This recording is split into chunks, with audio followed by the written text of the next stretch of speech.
मनोज जरांगे उद्या पुणे न्यायालयात हजर राहणार आहेत। पुणे न्यायालयानं जरांगेंविरोधात वॉरंट जारी केलं होतं।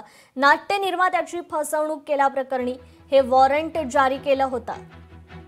तर जरांगे पाटील यांच्या शिवबा संघटनेनं 2013 साली एका नाटकाचं आयोजन केलं होतं। या नाटकाचा प्रयोग झाल्यानंतर त्याचे पैसे देण्यात आले नव्हते असा आरोप आहे। या प्रकरणी न्यायालयात तक्रार दाखल करण्यात आली होती। त्यानुसार कलम 156(3) प्रमाणे न्यायालयानं दिलेल्या आदेशानुसार कोथरूड पोलीस ठाण्यात आता गुन्हा दाखल करण्यात आला होता। या गुन्ह्यामध्ये जरांगे पाटील यांना अटकपूर्व जामीन देखील मिळालेला होता।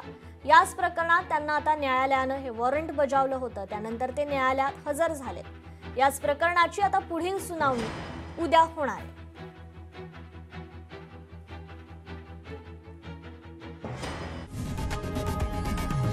लोकशाही मराठी ऐका, पहा, जागरूक रहा।